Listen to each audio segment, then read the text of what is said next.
No dia que eu descobri que aqui você morava, algo mudou em mim. Olá, olá, olá, boa tarde. Boa tarde a todas e a todos. Agora vamos começar a nossa segunda live do Serviço de Ginecologia e Obstetrícia do Hospital de Famalicão. E o tema de hoje vai ser partos instrumentados, o uso do fórceps e da ventosa. Nós sabemos que é um tema que deixa muitas grávidas, muitos casais apreensivos, principalmente por causa das histórias que nós escutamos, não é? Do uso dos ferros para tirar um bebê, do uso das ventosas. E a ideia da live de hoje é exatamente tirar essa má fama, acabar com essa má fama que o fórceps e a ventosa tem na vida da gente. Só quero adiantar que antigamente os fórceps tinham algumas indicações, eram muito mais, os fórceps e as ventosas também eram muito mais usados que são usados hoje. As indicações eram outras, não é? E o tipo de material também era diferente. Então, para a gente começar a pensar que o uso do fórceps e da ventosa é mais uma ajudinha que a gente pode ter na hora que a gente está tendo o nosso bebê, eu vou convidar duas médicas aqui do nosso serviço para conversar um pouquinho sobre esse tema com vocês. Nós temos algumas perguntas que vocês já mandaram, mas como é habitual ao longo da live, se alguém tiver alguma pergunta, à vontade de fazer. Então, vou introduzir primeiro a doutora Bruna Vieira, ginecologista obstetra do Centro Hospitalar do Médio Ave. Vamos lá, doutora Bruna. Licença. Olá, boa tarde. A doutora Sarita e o serviço convidaram-me para falar um bocadinho sobre os fórceps e a ventosa, sobre o parto instrumentado. Eu queria então fazer primeiro uma pequena introdução. Vou falar do tema com a doutora Ana Rocha, que é minha colega aqui no Centro Hospitalar do Médio Ave. Vou chamá-la, convidá-la para aderir aqui à conversa. Onde é que está? Obstetras. Aqui. Vamos só aguardar a Ana entrar em linha. Olá a todos. Então, Ana, tudo bem? Vamos então falar um bocadinho sobre o parto instrumentado. Pronto, Sim. Eu queria só fazer então uma pequena introdução sobre a taxa aqui no SMA. O ano passado nós estivemos a rever e a taxa foi à volta dos 18% de partos instrumentados. É um bocado variável consoante o país, consoante o hospital, consoante a população que é estudada. Está mais ou menos em linha com aquilo que está descrito internacionalmente. É mais frequente o parto instrumentado ocorrer num primeiro filho e não significa que possa haver recorrência no que diz respeito depois a um segundo parto. Aliás, quando há um parto instrumentado anterior, a probabilidade de termos um parto por via vaginal no parto seguinte aumenta bastante. O fórceps e a ventosa são os instrumentos que são utilizados para auxiliar no nascimento dos bebés. E a sua aplicação é sempre realizada por um obstetra com experiência. É importante falarmos sobre isto, porque as pessoas não sei até que ponto é que terão a noção de como é que é o nosso treino relativamente à instrumentação. Nós fazemos um treino não só teórico, no que diz respeito ao parto normal, ao parto fisiológico, ao tóxico, um treino teórico e um treino prático. Depois treinamos também a parte teórica e a parte prática do parto instrumentado em simuladores, ainda antes de começarmos a praticar verdadeiramente. E normalmente todas estas técnicas são técnicas que têm também indicações e contraindicações e condições básicas para a sua aplicabilidade, quer a ventosa, quer o fórceps. E essas condições, por acaso, também são semelhantes. Nós só fazemos a aplicação do instrumento quando achamos que naquele momento é a forma mais rápida e mais segura de fazer nascer aquele bebê. O objetivo é sempre termos um bebê e uma mãe bem, saudáveis no final do parto. E por isso nós só aplicamos quando efetivamente temos mesmo que aplicar. Não é uma, como tu sabes, não é, Ana? Não é uma questão que nós não aplicamos por vontade só porque nos apetece, não é? Não. Eu acho que é importante também estarmos aqui a falar sobre o parto instrumentado, porque é um assunto que cria bastante ansiedade, principalmente às grávidas, quando estão em trabalho de parto, e deve ser realmente desmistificado, porque o parto instrumentado tem indicações específicas para ocorrer, como tem qualquer exame, como tem qualquer tipo de tratamento. E realmente é porque consideramos, nós médicos, que será a forma mais rápida e mais segura de fazer nascer aquele bebê. E nós geralmente falamos do parto instrumentado por via vaginal, mas a verdade é que muita gente também desconhece que um parto também pode ser utilizado algum tipo de instrumento durante a cesariana. E em algumas situações nós mesmo precisamos utilizar uma ventosa para também tirarmos um bebê numa cesariana. E acho que realmente é importante falarmos aqui sobre isto, se pudermos diminuir a ansiedade das grávidas que nos procuram, esclarecer algum tipo de dúvidas, acho que realmente temos todos a ganhar. Porque nós médicos também gostamos de ter uma grávida confiante à nossa frente, que confia em nós, que ouve aquilo que estamos a dizer durante o parto e que sai do parto contente por realmente termos uma mãe e um bebê saudáveis. E acho que realmente é esse também o nosso objetivo. Sim, não nos podemos esquecer, e isso é verdade, que muitas vezes quando nós propomos a aplicação de um instrumento em período expulsivo, às vezes as parturientes perguntam-nos, e nesta fase não era melhor ir para cesariana? Acho que falta aqui um bocadinho de noção que é uma cesariana em período expulsivo também tem os seus riscos e as suas complicações. E muitas das vezes nós quando instrumentamos o parto, porque temos indicações, seja pela mãe, seja pelo bebê, seja porque realmente na parte de tocolítica não está a decorrer como seria expectável, e propõe-nos muitas vezes, e porquê é que não vamos para a cesariana? Muitas das vezes o bebê demora mais tempo a nascer, a extração é mais difícil, porque quando propomos um parto, instrumentar um parto, implica que o bebê já está bastante descido no canal de parto, que, ou seja, a extração poderá ser mais traumática até por via superior, ou seja, pela cesariana, do que se instrumentarmos o parto. Agora, realmente acho que devemos falar sobre as indicações por quando é que se instrumenta um parto, Bruna. Eu vou falar, só queria dizer mais uma coisa, que é, na fase em que também instrumentamos o parto, também às vezes é gerada alguma ansiedade, não é? Nós, quando vamos instrumentar, muitas vezes, por vezes, mediante a indicação, ainda temos tempo de explicar às parturientes o que é que delas podem fazer para nos ajudar. Normalmente podemos fazer uma explicação um bocadinho sintética, mas em certas situações, nomeadamente naquelas mais emergentes, podemos não ter tempo para explicar tudo. E isso é importante a nível de consulta, eu acho, ainda antes as doentes, as grávidas informarem-se, criarem terem uma certa limitação criarem expectativas, mas expectativas que, pronto, sejam reais, exatamente. Não verem isso como um aspecto negativo e na altura da instrumentação do parto. Também é importante dizer que muitas vezes estão mais pessoas presentes na sala do que aquilo que elas, se calhar, idealizavam. E então pensam, estão aqui 5 ou 6 pessoas, isso será que é normal? Alguma coisa não está a correr bem. E não é bem assim. Exatamente. Normalmente precisamos de uma equipa completa presente, tanto a mãe quanto o recém-nascido. Exatamente, o pediatra nessas circunstâncias normalmente nós chamamos para estar presente, mesmo na aplicação mais simples e mais rápida, o pediatra vai estar sempre presente, temos sempre elementos de enfermagem e muitas vezes estão os 2 obstetras presentes também para garantir que aquilo corre melhor e se no caso não funcionar, vamos então para a cesariana, vamos então fazer uma cesariana. Pronto, no que diz respeito às indicações, as indicações são muito sobreponíveis entre os dois. Basicamente, referem-se a indicações ou maternas ou fetais, ou então indicações que são mais ou menos combinadas entre os dois.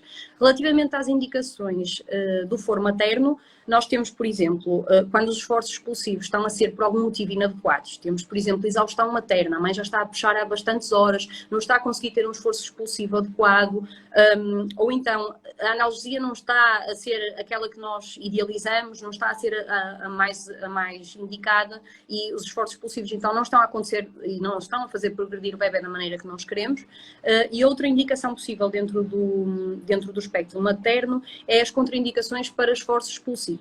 Porque existem mulheres com patologia, existem mulheres com doenças que não podem efetivamente ficar a fazer esforços expulsivos durante muitas horas. E, por exemplo, dou o exemplo da patologia cardíaca, no qual uma mulher com patologia cardíaca não pode, de facto, ficar a fazer aquele esforço intenso durante 1, 2, 3 horas ou o tempo que nós precisarmos. E aí, então, para abreviar o período expulsivo, muitas vezes também aplicamos um destes instrumentos. Também há indicações fetais, não sei se queres falar um bocadinho então sobre isso. E as indicações fetais, pronto, são aquelas que são um bocadinho mais rápidas a nossa atuação.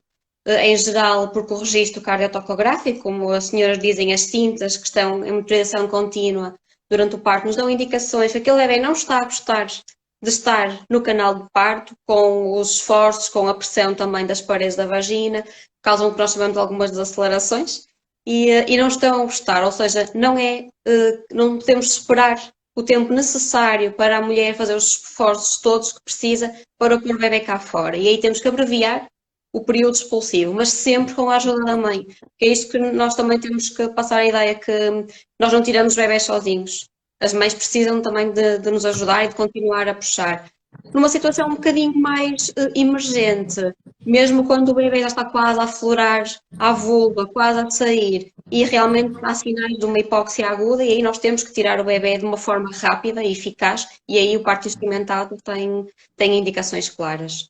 Existem também. Exatamente, que são um bocadinho mistos e também com uma parte obstétrica, que nós muitas das vezes, quando as mulheres estão em dilatação completa, perguntam, já posso começar a puxar? Nós dizemos às vezes, não é para começar já, vamos dar um tempo. Exatamente porque aquele bebê precisa ter o seu percurso ainda para a mulher começar a puxar. Quando há os esforços expulsivos já prolongados, mesmo que não haja sinais de alterações no cardiotocográficas, nós temos que instrumentar porque realmente já passou o tempo que é considerado o normal para aquele bebê poder nascer só com os esforços da mãe. E aqui depende ou não se tem epidural. Geralmente nós consideramos que será 1 hora de esforços expulsivos quando já não é o primeiro filho, porque afinal, ou quando tem 2 horas num primeiro filho e acrescentamos 1 hora se houver realmente uma analgesia epidural. Sim. E, Bruna, muitas vezes as mulheres perguntam-nos, depois do parto, isto aconteceu porque eu não consigo? Não, isso é uma coisa que nós também temos que desmistificar. Muitas vezes, e isso acontece-nos com frequência, das parturientes nos pedirem desculpa depois de nós termos realizado o fórceps ou a ventosa. Isso até custa um bocado, porque não é, nós dizemos sempre, não, você portou-se muito bem, nós ajudamos porque era necessário, não porque tenha feito de longe nada de errado. Quando nós temos de facto o tempo, e não é assim nestas situações emergentes, nós até antes de aplicar costumamos dizer, olha, nós com o instrumento não vamos conseguir tirar o bebê, o esforço vai ser na mesma seu, por isso nós vamos avisar quando precisarmos que faça pressão. Às vezes, à medida que a apresentação, que a cabeça do bebê vai descendo, a pressão, não digo a dor, porque em geral a analgesia está bem adequada, mas a pressão a nível do períneo vai aumentar e por isso tentar não se descontrolar e tentar colaborar connosco com os esforços expulsivos mesmo nessa fase, e avisamos que em geral estamos a falar de uma questão de minutos, às vezes até é uma questão de segundos, nem chega a ser minutos, 2 ou 3 contrações no máximo poderá ser o suficiente para aquele bebê estar cá fora, o que é significativamente mais rápido até do que se tivermos que ir para uma cesariana emergente nessa fase. E isso é importante. Não há falha das mães, nenhuma mãe falha, foi um parto instrumentado porque tem indicações, porque teve que ser. E o que interessa, mais uma vez, é que eles fiquem os dois bem no final. Porque assim, as mulheres, nenhuma terá expectativa ao entrar no hospital. Eu quero muito ter parto instrumentado. Por força, exato, ninguém não acontece. Tem que perceber que há indicações e que isso não quer dizer que correu mal ou que não quer dizer que elas não conseguem realmente fazer força ou puxar. Isso não é verdade realmente. Pronto. Acho que sim, acho que isto é importante que as senhoras saibam e que saibam, pronto, que é um método também seguro. Nós vamos também falar um bocadinho mais disso. Eu não sei se tu queres falar ainda alguma coisa antes de começarmos a falar sobre os instrumentos propriamente ditos e apresentarmos um bocadinho. Exatamente, sobre os instrumentos que utilizamos. Tenho aqui a ventosa. Posso começar a falar da ventosa, então.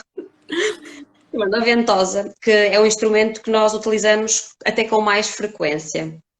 Geralmente nós optamos por um instrumento ou com outro, dependendo da parturiente, dependendo das condições da bacia, do bebê, do motivo que nos leva a instrumentar e também da prática e da confiança que temos em determinado instrumento. Porque se eu optar por uma ventosa num, não quer dizer que vá optar no outro. Mas realmente a ventosa é o principal instrumento utilizado, sobretudo o que tu mostraste, que é a ventosa da Kiwi. Ora bem, como podem ver, ela é composta por duas partes principais conectadas por um pequeno tubo transparente. Onde está a mão direita aqui da doutora Bruna, nós temos a cúpula da ventosa, que é esta... Aqui é a esquerda. Sim, Aqui é a esquerda. que é a cúpula da ventosa, que vai ser acoplada à cabeça do bebê. Nós geralmente tocamos e verificamos se temos todas as condições para aplicar a ventosa. Ao aplicarmos esta cúpula, vai fazer um pequeno vácuo através da bomba que está na outra mão e que tenha também a zona por onde nós conseguimos puxar, e vai criar um pequeno vácuo na cabeça do bebê. Depois nós vamos verificar se não há tecidos da mãe entre a cúpula e a cabeça, e aí, quando houver contração e quando a mãe tiver sensação de puxo, vamos pedir para ela puxar e vamos segurar e tracionar também o bebê em direção ao exterior, segundo a anatomia do canal de parto. Em geral, este é um instrumento que é facilmente utilizado e também tem uma curva de aprendizagem menor do que o forceps. Isso faz com que ela seja realmente os instrumentos mais utilizados. Ela cria depois também a pressão do bebê e por isso é que fica geralmente com aquela forma mesmo da cúpula quando ele nasce. Assim que o bebê sai, antes de saírem os ombros, nós geralmente desconectamos a ventosa e procedemos à extração do bebê. Este é um instrumento que tem vindo a sofrer várias alterações.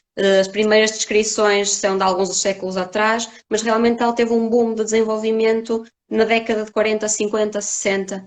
Inicialmente eram ventosas muito mais agressivas, metálicas, que produziam realmente alguns estragos, e daí o medo também do parto instrumentado. Neste momento não, como podem ver, esta é uma ventosa que já é plástica, que é maleável e que é mais facilmente de aplicar. Pronto. Não sei se tens alguma coisa que queiras que fale mais da ventosa, Bruna. Não, se calhar falamos um bocadinho agora, enquanto estamos a falar da ventosa, das indicações, daqueles cuidados que nós temos que ter. Em geral, quando nós estamos a aplicar quer a ventosa, quer o forceps, e aqui estas condições são mais ou menos sobreponíveis, como eu já tinha dito, nós em geral temos então a dilatação completa, não é? Já estamos dentro do período expulsivo, temos já as membranas rotas, tenha sido a amniotomia realizada ou tenha sido uma ruptura espontânea. Achamos que a bacia tem um estreito inferior que é praticável, ou seja, nós achamos que vai haver ali uma compatibilidade entre o feto e a mãe. Não aplicaríamos de outra maneira se não achássemos que era praticável ou que era possível acontecer. Relativamente ao bebê, o bebê tem que estar em apresentação cefálica, tem que estar de cabecinha virada para baixo, tem que estar encravado, que para nós o encravamento é um plano a partir do qual já está descido e a partir do qual, à partida, já será possível, também indica que haverá compatibilidade, e a partir do qual nós já fazemos a instrumentação, ou seja, não aplicamos instrumentos enquanto o bebê ainda não desceu. E temos que saber, principalmente, isto é importante para a aplicação da ventosa, mas particularmente importante para o forceps também, que é a variedade e a posição, que é a cabeça do bebê dentro do canal de parto, para que lado é que estará e de que forma é que está orientada. Se está orientada com a cara para cima ou com a cara para baixo, ou se está orientada para a esquerda ou para a direita do canal de parto, que isso para nós também é importante, uma vez que a cabeça no canal de parto vai sofrer. Nós conseguimos ver isso através das fontanelas, que é através das fontanelas do bebê, e também, por vezes, através da posição das orelhas do bebê. Por vezes, na altura em que o bebê já está encravado, há o cavalgamento das suturas, ou seja, as fontanelas podem não ser tão facilmente acessíveis e também podemos não conseguir ter a certeza se é a fontanela grande, se é a fontanela pequena, e então, por vezes, aí palpar ou tentar palpar as orelhas orienta-nos para saber realmente em que posição é que o bebê estará. É um motivo porque muitas vezes antes de instrumentar há certo um desconforto também. Sim, porque fazemos um toque que é um bocadinho mais explorador para tentarmos perceber de facto onde é que... Para melhorar também a maneira como vai ser... E vai aumentar a eficácia, não é? É mais seguro e mais eficaz. Outra coisa que normalmente fazemos é então, se tivermos algum tempo, ver como é que está a analgesia. Se não for uma aplicação emergente, podemos tentar adequar a analgesia. Não está indicado baixarmos nessa fase a analgesia, não vai melhorar o esforço expulsivo nem a colaboração materna, por isso é um mito. Nós agora já queremos é que a mãe esteja convenientemente com uma analgesia conveniente. Podemos pedir por vezes para algalear, para fazer a algaleação, ou para fazer o esvaziamento da bexiga. Nesta fase as senhoras às vezes já não têm a percepção se têm vontade de urinar ou não, e esse espaço que é ocupado pela bexiga cheia com urina é espaço que pode ser utilizado pelo bebê para descer, e Também confirmamos, diminui exatamente. Confirmamos a apresentação e então aí também, a partir do momento em que decidimos instrumentar, chamamos a equipa toda para estar tudo presente, deixamos algumas pessoas de sobreaviso para, pronto, vamos instrumentar o parto e vamos tentar que nasça por via vaginal.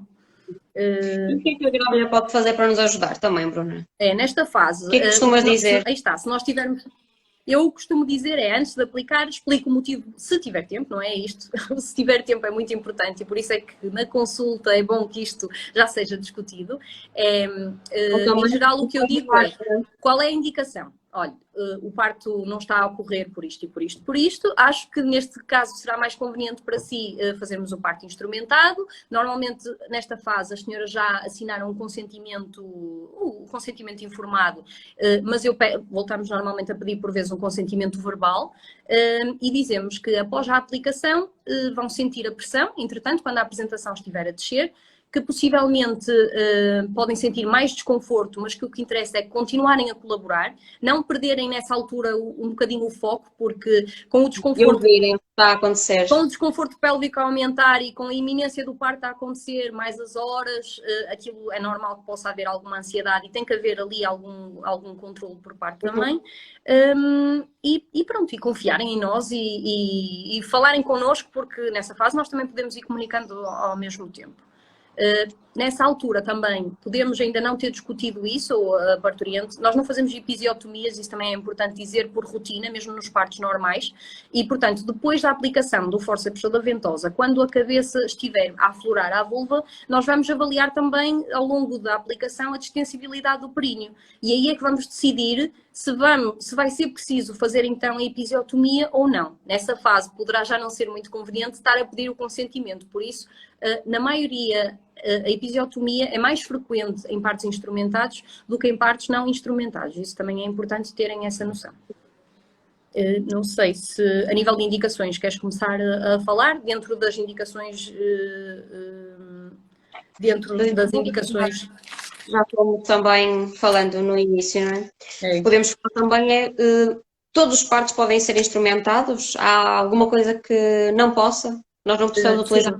Sim, há certas situações em que a instrumentação está contraindicada e também temos situações fetais, como por exemplo aquelas situações de patologia fetal que, por exemplo, temos a suspeita... Exatamente, patologia óssea na qual a aplicação é perigosa, doenças hemorrágicas suspeitas ou então confirmadas já, porque muitas vezes podemos já ter o diagnóstico dessas doenças a nível fetal e então também não fazemos a aplicação porque aí o risco de hemorragia é demasiado alto. E a nível ainda de contraindicações, a inexperiência do aplicador, de quem vai aplicar, isto é importante, por isso é que nós temos treino.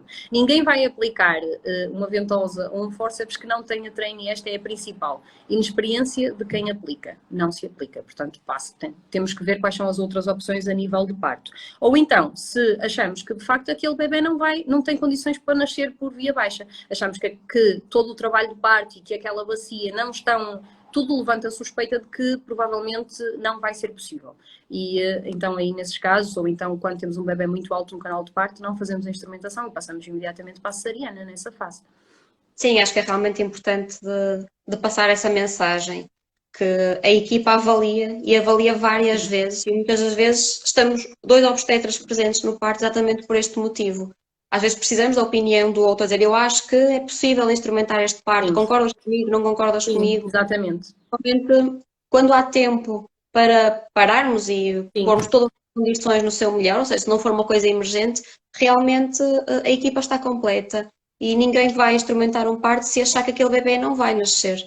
Obviamente, nós só sabemos o que é que realmente acontece, e mesmo no final, claro que sim. Mas por isso é que também a história da grávida é importante, a avaliação é importante, mais do que uma... no trabalho. Exatamente, a evolução, o motivo também, porque às vezes nós sabemos, este bebê está a demorar mais tempo, ou a mãe não está a conseguir eficazmente, porque ele está um bocadinho rodado de lado, há uma série de movimentos que os bebés têm que fazer para realmente chegarem cá fora, e às vezes eles atrapalham-se ali no caminho e precisam de uma ajudinha. A vida não vai conseguir fazê-lo realmente sozinha. E mais uma vez, acho que é importante as grávidas confiarem em quem está à sua frente e fazerem as perguntas que tiverem a fazer, porque se houver tempo, se não for uma emergência para responder, todos nós vamos responder e explicar aquilo que está a acontecer. E tu consideras que é seguro instrumentar um parto, Bruna? Sim, claro que sim, considero. Eu acho que é importante, eu por acaso até foi contigo, não é? Por isso é um bocado suspeito falar sobre isso, mas eu vou falar na mesma, que é, há uns anos atrás, eu e a Ana fizemos um trabalho sobre sobre via de parto em geral, e houve uma pergunta que nos causou, a resposta causou-nos, pronto, eu até fiquei satisfeita de ler aquelas respostas.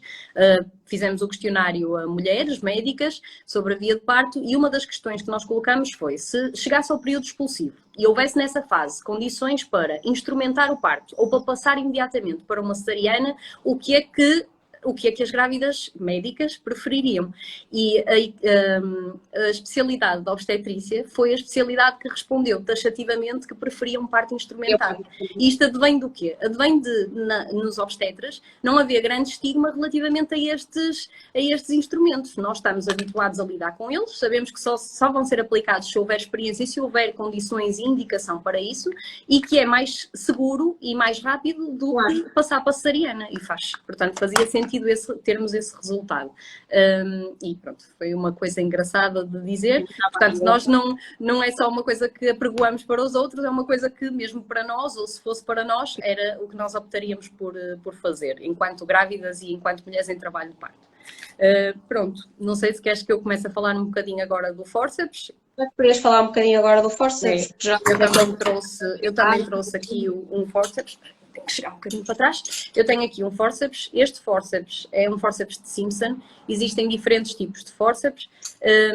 Eu ia só até falar primeiro, como tu falaste também um bocadinho da história da ventosa, eu ia falar um bocadinho também sobre a história do fórceps. O fórceps parece este instrumento assim um bocado arcaico, mas ele já tem de facto séculos e séculos de uso. Ele terá sido inventado em 1600 e não se consegue precisar muito bem quando é que foi a invenção, porque ele foi um instrumento que ficou no segredo durante mais de 150 anos. Exatamente, houve uma família de cirurgiões obstetras que inventou este instrumento, também faziam trabalho para a família real, e o instrumento claramente fez com que houvesse uma melhoria do parto e menor morbilidade e mortalidade a nível do parto, quer materno, quer para os bebés, e então isto ficou como segredo, não havia patentes, mas ficou como um segredo muito bem guardado durante 150 anos, até que começaram a surgir algumas variações do instrumento. Existem diferentes tipos. Nós estamos mais habituados, pelo menos aqui, a utilizar o fórceps de Simpson, que é este que eu tenho na minha mão. O fórceps é constituído por dois ramos, o ramo esquerdo e o ramo direito, que se articulam. Ele tem 3 peças também. É aqui a colher, que é esta porção aqui, o cabo e a peça intermediária. Pronto. Eles articulam-se assim no meio, são colocados a nível do canal de parto sobre a cabecinha do bebê e ajudam-nos a fazer a extração e, por vezes, também, em certas situações, a rotação a nível do canal de parto. E ele também tem 2 curvaturas, que é esta curvatura é a curvatura materna e esta curvatura é a curvatura fetal. Pronto. A nível de indicações, são semelhantes àquelas que nós já falamos para a ventosa, com mais uma que é em partos pré-termo, abaixo das 32 semanas. Nós, em geral, não utilizamos ventosa por causa do risco de hemorragia nesses casos. E por isso, nesses, há de ser sempre, quando tivermos que instrumentar, terá sempre que ser um fórceps. Entre as 36 e as 32 semanas podemos ponderar, mas também será mais seguro aplicar um fórceps. Mas aqui está, também varia muito da experiência de obstetra para obstetra e da experiência com o instrumento, e o sentir-se à vontade com ele é fundamental para termos sucesso, e isso também vai ser decidido em função das condições locais. Podes só mostrar como é que fica aplicado o fórceps?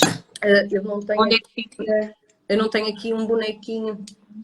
Pode dizer então onde é que fica? Nós vamos ficar. Em geral, estas colheres ficam a nível da proximidade da face do bebê, portanto, ficariam alguns por aqui no Então recém-nascido. só entra essa parte na vagina, não entra tudo? Sim, fica a colher, fica completamente dentro da vagina e normalmente a vulva está mais ou menos ao nível aqui da peça intermediária, o cabo é que está do lado de fora, os dois articulados já. E aí vai estar no bebê em função de como o bebê estiver localizado. Então orienta a cabeça Sim.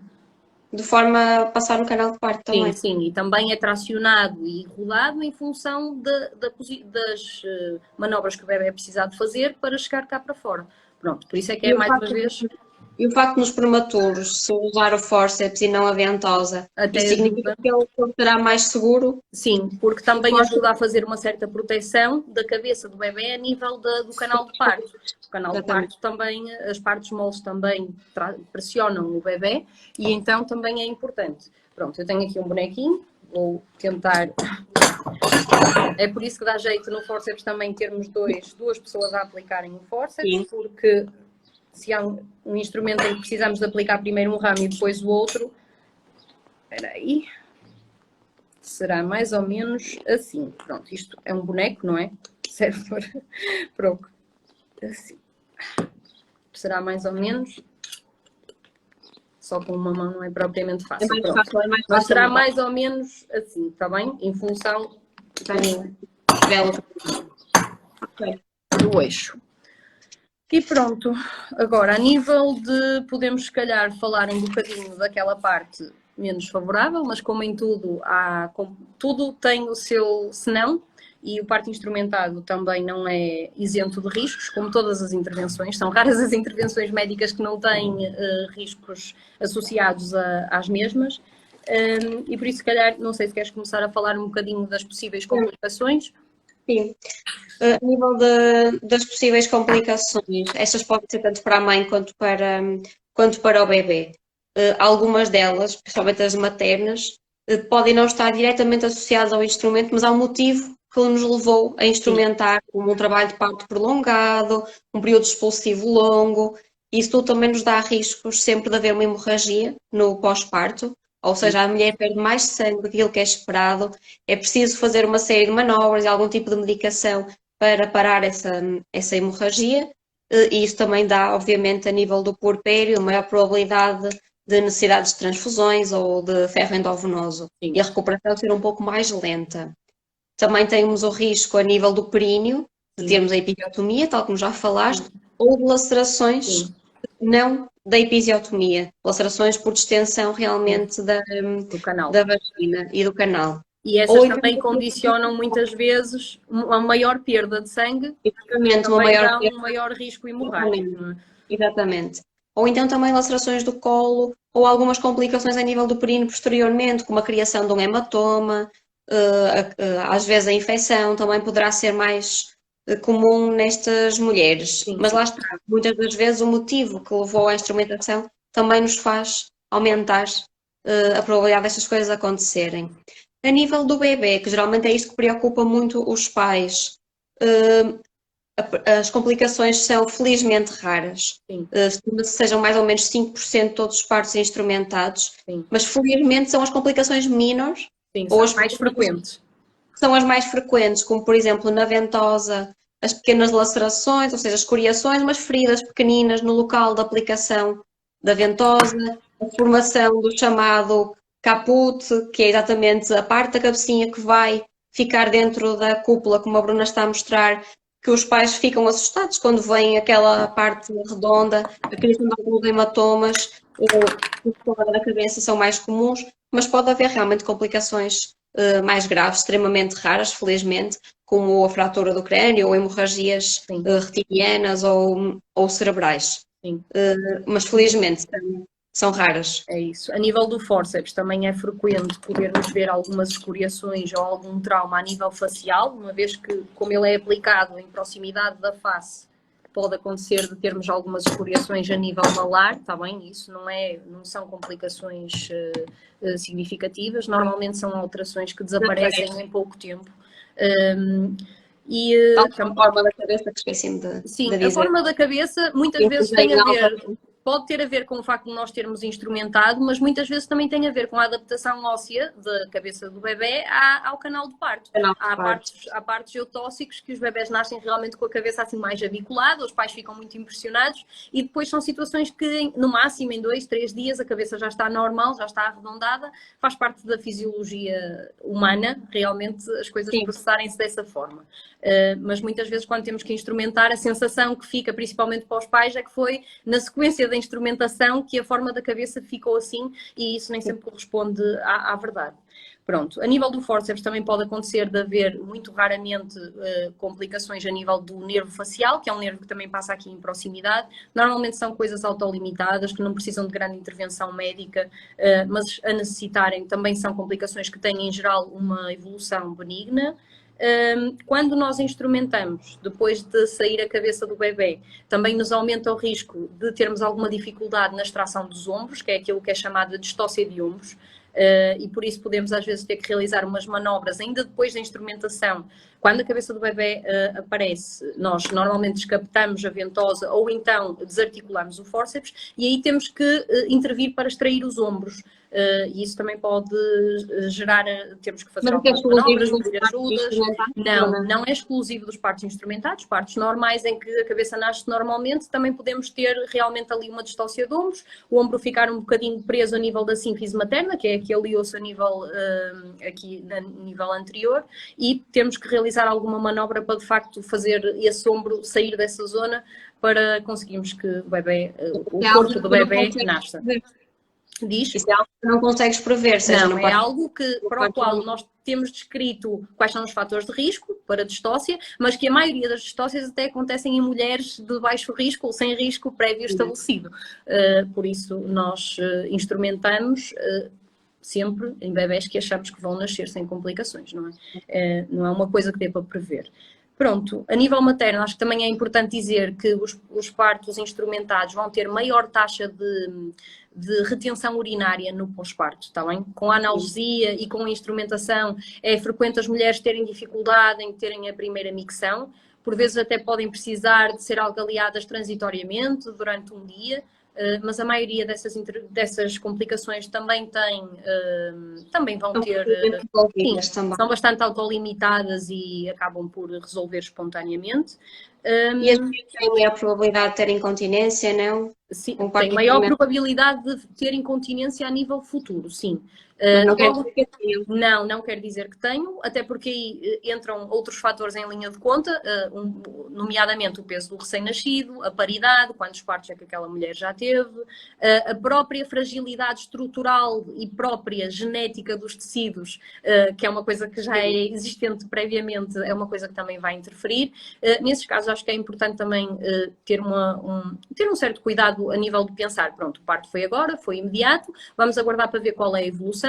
Ao fim só de algum tempo podemos recomendar fisioterapia, de pavimento pélvico ou alguns cuidados e depois sim avaliar a mulher depois de alguns meses e não logo no imediato, porque no imediato é frequente, quer seja instrumentado ou não, poder haver algum certo grau de incontinência. E também o nível das lacerações que tu já tinhas falado, as lacerações são mais frequentes, as lacerações graves do canal de parto ou aquelas que podem atingir o esfíncter anal ou são mais frequentes também nos partos instrumentados, mas já por isso também nós temos o cuidado de avaliar a extensibilidade do períneo e tentar fazer a episiotomia de uma forma um bocadinho mais seletiva, sabendo que isso pode acontecer. Mas mesmo assim podem acontecer, são corrigidas ainda a nível intraparto e pronto, exigem uma vigilância depois um bocadinho mais prolongada. Cuidado no pós-parto para terem controlados também.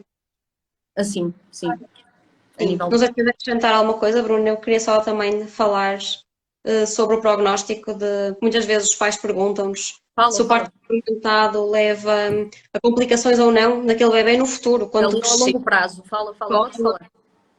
Mas geralmente aquilo que nós dizemos é as evidências de todos os estudos que têm sido feitos é que não, que o parto instrumentado é apenas uma maneira de o fazer realmente nascer, tem essas pequenas complicações ou não são bem complicações, algumas alterações próprias da instrumentação que quando o bebê tem alta já não são visíveis, como as marcas na face, a marca na cabecinha, mas que geralmente a nível futuro realmente isto não tem indicação Exatamente, não está descrito que traga complicações a nível A longo futuro prazo. para estes bebés, exatamente. Antes, pelo contrário, muitas vezes nós, em casos do bebê não estar a ser oxigenado, naquela fase final, o bebê não está a ser oxigenado o suficiente. O traçado mostra que nós não estamos tranquilas com aquele traçado. O traçado agora está a mostrar que o bebê não está a gostar muito de estar ali no canal de parto. Nós instrumentamos precisamente para evitar que aquele bebê tenha exatamente. E por isso acho que é importante. Eu ia também...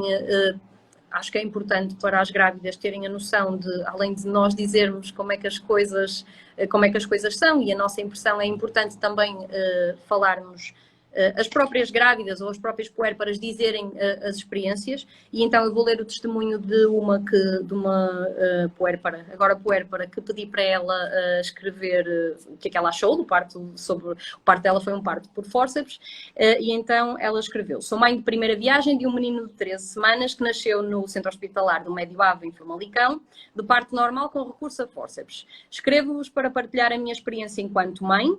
Tal como vocês, e ao longo da gravidez, lemos muita informação, e quando se trata do parto instrumentado, este muitas vezes está associado a algo negativo ou prejudicial. No meu parto, o uso de fórceps foi fundamental para evitar a ida ao bloco e tornou-se um auxiliar na expulsão do meu bebê, pois ele encontrava-se bem posicionado, mas preso no canal de parto. Após a colocação dos fórceps, o meu bebê nasceu assim que senti a contração. Poderão estar a pensar que consequências é que houve ou não houve. O que me causou alguma inquietação foi ver as marcas no rosto do meu filho. No entanto, no dia seguinte já não eram visíveis, tal como não causou sequelas. Relativamente a mim, não senti nenhuma dor, pois sob o efeito da epidural estava bem, e no pós-parto tive uma recuperação em uma semana, com um número reduzido de pontos. Hoje, passado 3 meses, sinto-me bem, sem qualquer sequela a nível físico. Pronto, e acho que é importante termos a noção de que o trabalho do parto, e o parto é um momento muito importante na vida daquela mulher, na vida daquele casal, para aquele bebê, mas também pensar a nível futuro o que é que fica daquele dia. O nosso interesse é que fique uma coisa muito, muito positiva, e que não haja nenhuma diferença entre ter sido um parto normal com recurso a fórceps ou um parto normal sem recurso a nenhum instrumento. Também de lembrar que a grávida em trabalho de parto está numa posição frágil e muitas vezes a nível emocional também, e muitas das vezes não nos consegue fazer as perguntas que precisa, não está a perceber aquilo que está a passar, e também nós também não o sabemos se não nos disserem, e que realmente é importante que as coisas fiquem resolvidas, que fique esclarecido o motivo do que é que aconteceu ou porque é que aconteceu, porque realmente a mulher fica esclarecida e a nível futuro tem uma recuperação mais rápida, tem uma ligação também com o bebê, menor depressão pós-parto, se as coisas estiverem esclarecidas. Sim. Por isso é isso que eu geralmente digo mesmo às grávidas. Às vezes não conseguimos falar na hora, às vezes a nossa prioridade é que realmente aquele bebê nasça rápido. Sim. Nós vamos fazer o que tivemos a fazer, mas tentamos falar a seguir. Se não nos disserem o que é que está a passar, se não nos perguntarem... Sim, se exibirem as dificuldades ou as dúvidas, também é um bocado difícil para nós. Exatamente, e acho que realmente é importante ficarem com essa ideia. E, mais uma vez, confiem em quem está lá à vossa frente. Nós temos treino durante muitos anos. Sim. Mesmo com muitos anos de treino, não estamos sozinhos, somos uma equipa também. Que o objetivo dos obstetras e das enfermeiras que estão connosco é que realmente tanto a mãe quanto o bebê estejam bem. O nosso objetivo é comum aos pais. E tenham uma experiência o mais positiva possível. O mais positiva possível. Desviar-se do que se desejavam. Sim, não quer dizer que seja uma coisa má. Exatamente. Acho que temos que ter a expectativa de que eu gostava que fosse assim, e nós vamos respeitar as preferências da grávida, mas realmente há situações que nós não podemos, por segurança, permitir que isso aconteça, e é por esse motivo também, muitas das vezes, que o parto é instrumentado. Sim. Por isso acho que realmente devem ter expectativas, claro que sim, mas também abertos a possíveis alterações deste plano. Pronto, isso é fundamental. E é isso, tirar as dúvidas de facto ao longo da consulta é importante, terem a noção de que pronto, o facto das coisas não ocorrerem exatamente como estava previsto não é necessariamente uma coisa negativa, e que nós queremos é que sempre corra tudo bem, não é? Não acho que o objetivo seja de todo diferente para qualquer um de nós. Pronto, não sei se queres acrescentar mais alguma coisa. Não, acho que foram falados os pontos principais, as dúvidas principais que nos foram... Sim, foram surgindo ao longo da semana. Exatamente, Também acho que sim. E pronto, acho que passamos também a isso, a segurança e o treino que nós temos que ter para fazermos estas aplicações e que isto nem sempre é uma questão negativa. Pronto. E que há indicações, ninguém instrumenta porque... Só porque sim, exatamente. Pronto, Ana, obrigada. Gostei muito um bocadinho, não sei se alguém tem alguma coisa a acrescentar. Pronto, obrigada. Um beijinho então, Ana. Tchau, adeus. Beijinhos a todos. Deus. No dia que eu descobri que aqui você morava, algo mudou em mim.